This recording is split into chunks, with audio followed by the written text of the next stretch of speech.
All right, guys, welcome back to another video.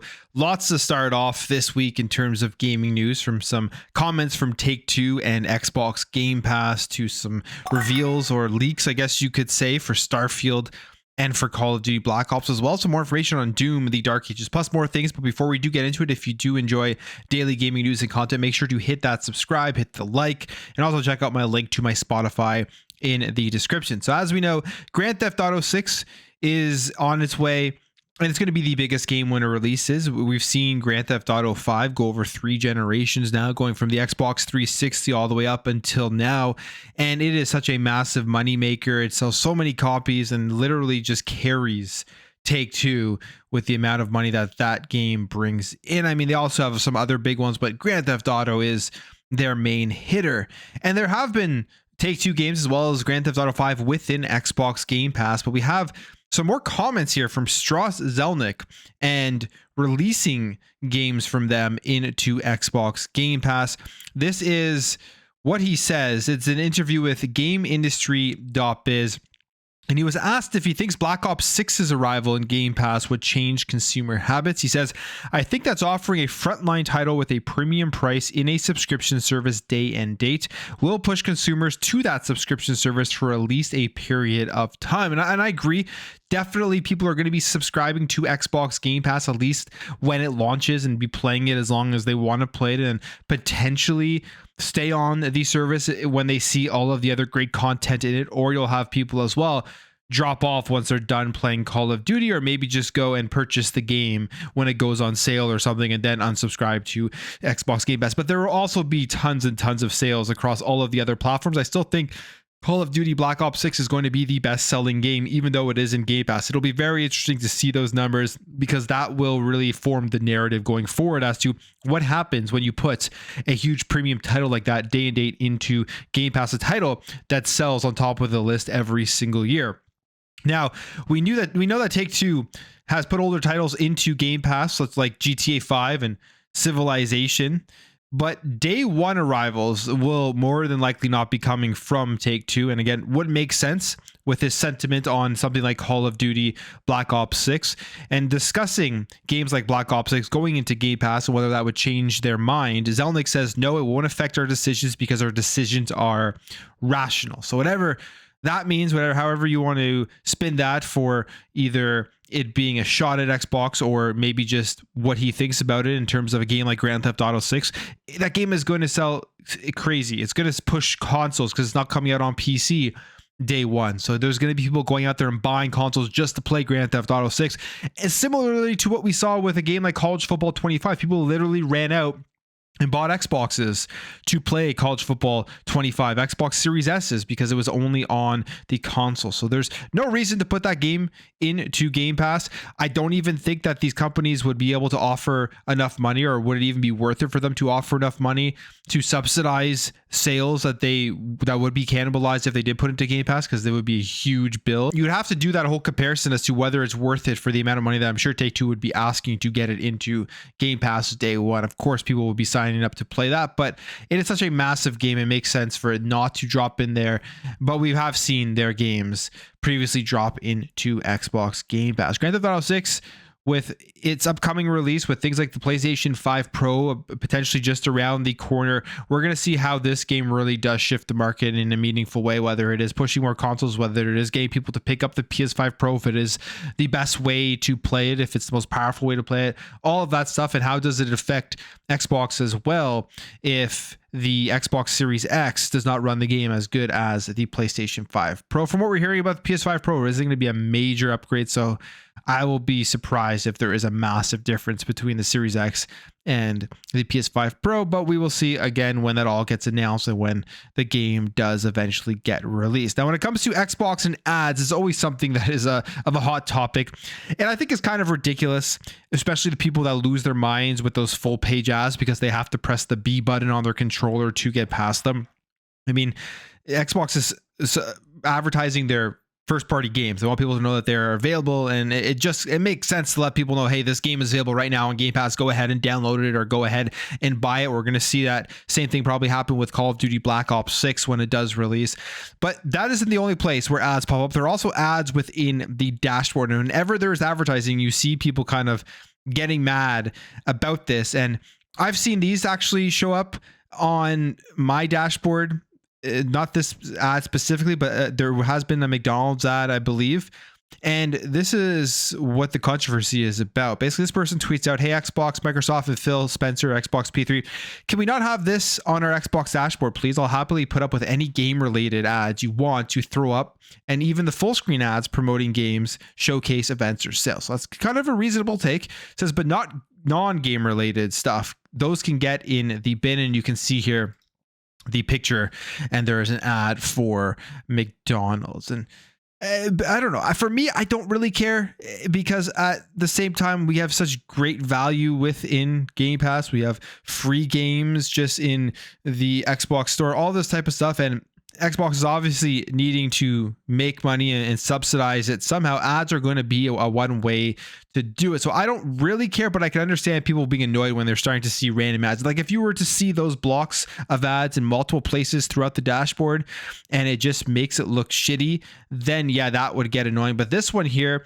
I'm guessing McDonald's and Xbox and Microsoft are thinking, and when they're doing their business, hey, gamers like to eat snacks when they're playing games. They like to eat McDonald's. So that would be a good advertising opportunity for the company. So we may be seeing more of these things. And there has all been that rumor about an advertising subscription tier for Xbox Game Pass, where you're going to be paying a little bit less, but there's going to be an ad when you start a game, something along those lines. And for me, again, if it means maybe paying $10 a month, but having to watch an ad before you jump into the Game Pass service, I mean, I would be okay with that. If it's a cheaper subscription tier, only having to watch an ad, I will probably still be subscribed to all of it, but there will be people out there that would rather just pay less and then spend 30 seconds of their time before they play a game to see an advertisement. But you can go down here in the comments. Most people are against it. I kind of think this is a reasonable take, like I said, just because they did mention that they're okay with the other stuff up there, but now they think it's getting too far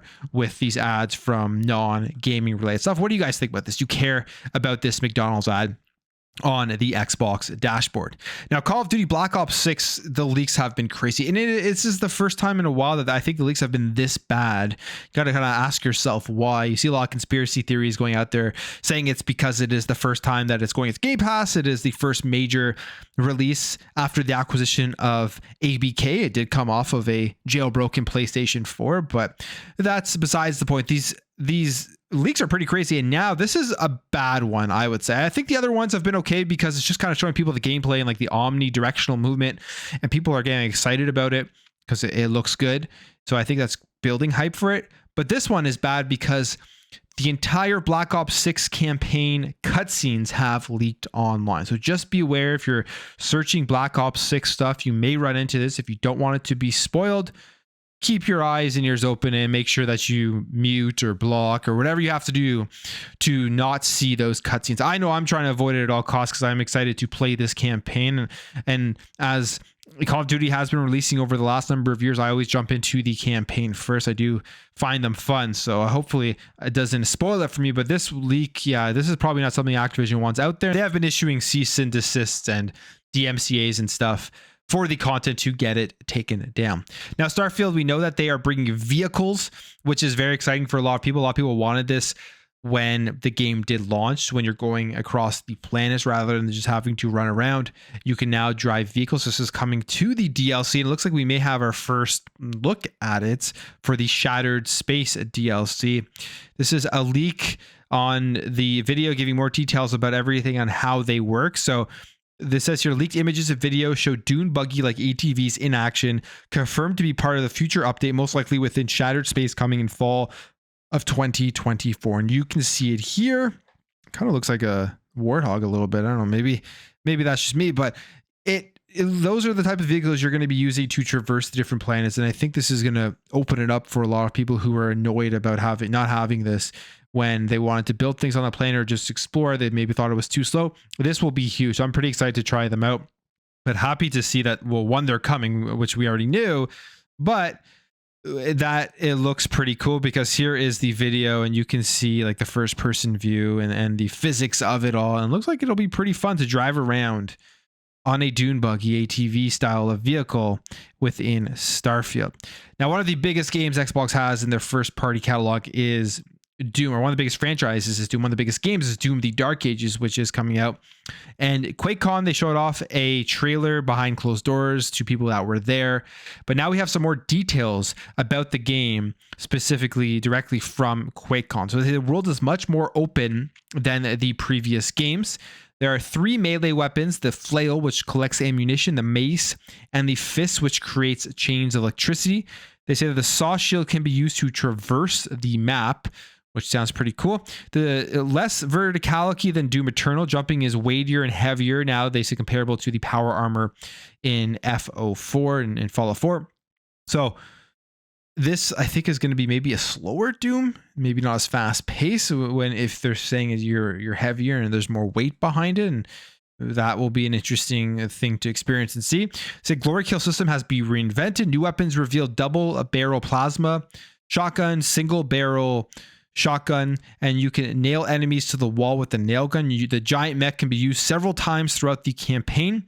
The mech fights with its fists and a double cannon, and the mech can perform glory kills and has a specialized HUD. So, I mean, this game is sounding like it is going to be phenomenal. This is easily going to be one of the biggest releases when it does come out, one of the biggest Xbox releases. And I've been playing Doom 1 and 2 Enhanced over the weekend, and that was pretty fun to get back into those games with the remix sound, and the game is just fun. Even if you go back to the older ones, they are still so fun to play. So pretty cool stuff here. It is going to be a big year here for Doom, and this game is going to top it all off. Now, when it comes to the Max Payne remakes, we now know that the game is in full production. Max Payne 1 and 2 remake is in full production, which I'm very happy to hear about, because those games are amazing. And they say Control 2 is also in a playable state. This was an update from Remedy Entertainment, specifically saying Control 2 has progressed to the production readiness stages and it is now playable. The development team is working towards scaling up the production on the project. Now, when it comes to Max Payne 1 and 2, they say they're working on a co-production with Rockstar and has progressed from production readiness to full production stage. So who knows when we'll see it or when we'll get it, but it is definitely moving along. And then they also say here that there's an update for project codenamed Condor. They say the development team has worked on multiple maps and different mission types, and we have organized a growing amount of internal and limited external playtesting for feature validation and feedback. So there you have it. I mean, if you're excited for this stuff, these games are moving along. All 3 of them are going to be big, I believe, when they do launch. Lots of big fan bases, especially you think about the Max Payne ones, getting those finally back in the remake fashion. They're going to be awesome. If you haven't played the originals, go check them out. They are still fun, still good to jump in and play. Now, The Witcher 4 is coming out. One of the questions is Geralt, and we have some more information.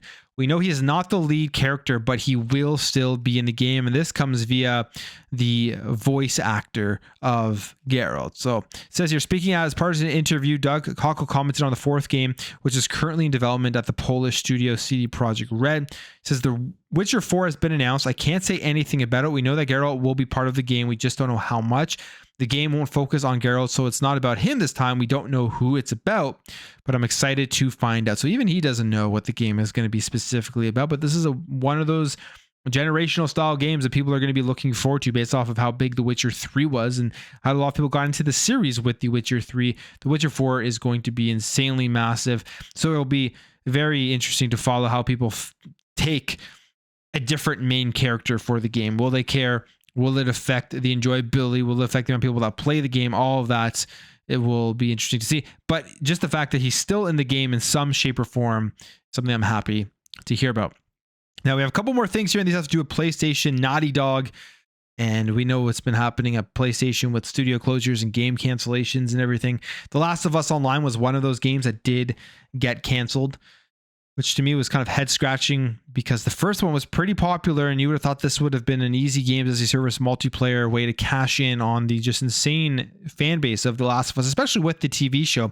We got some more information on kind of everything that happened here. This is from Jason Schreier, who was on the Friends Per Second podcast, saying that the game was in development for about 4 years, had teams of hundreds in the hundreds that was working on it, an expansive project, and the cancellation made some heads roll at Sony as a result, which kind of makes sense. I'm super surprised when they did cancel it. A lot of people were kind of calling it, and I was skeptical when they were calling it. I guess once they said the game was on ice, it was kind of obvious that they were going to end up canceling, but I just thought this is one you want to push through, especially with all the marketing, especially with all the fan base and fandom around it. I mean, they were talking about this game at the Game Awards, or if it was the Summer Games, I forget which one it was, but where Jeff Keighley called them all on stage to talk about it. And you thought there was so much money and marketing spent for this game already. They were going to make sure that it did come out. And I thought it would have probably done well, but they decided to cancel it. But we know now this was 4 years of essentially wasted development, and it really turned things in a downward spiral, I would say, as of recently at PlayStation. And then when it comes to Bungie, which obviously the whole thing with the layoffs recently and them pretty much being folded into SIE, there's also been Marathon that they are working on. There's right now pessimism apparently around the game. It says pessimism within Bungie for the title, and its planned deadline. Sentiment around the game is not great, and it could be in a similar situation like Suicide Squad. And again, this comes via Friends Per Second podcast and Jason Schreier. That would be the absolute worst thing that could happen to PlayStation, is if Marathon does come out and it flops, and it does have the Suicide Squad effect where they lose hundreds of millions of dollars on this game because it did not meet their expectations. I still think PlayStation needs a good, strong, new multiplayer live service game to keep people vested in that ecosystem for a long period of time, to hold their attention and to spend money on those games over a long period of time. Marathon could be that, although that is going to be multi-platform. It could be their first party game that does well everywhere. And if it flops like Suicide Squad, that is obviously just terrible news. And that will, I think, lead to some more cancellations and layoffs at PlayStation. Now, finally, Wolfeye Studios, whose great game was The Weird West. I absolutely loved it. They are working on a new game, and it is an FPS action RPG. Just some quick details on that. It is an immersive sim set in the early 1900s America. They say it's about density over the size of the game. There are RPG stats and elements to it, dialogue choices, XP-based level ups, and exclusive and limited private alpha is coming in 2025. Game really reminds me, just from some of the pictures and this description, it really does remind me of kind of like an Atomic Heart game, which I thought that game was okay. They definitely missed the boat on certain things within Atomic Heart, but Wolfeye Studio, based off of Weird West, which I absolutely loved, I think this is going to be one to definitely keep your eyes on for that private alpha in 2025. You want to try to get into it and just to continue seeing the development of this game. But I will end the video there, guys. If you did enjoy this video, hit that thumbs up. If you're new here, hit that subscribe, and I'll catch you guys in the next video.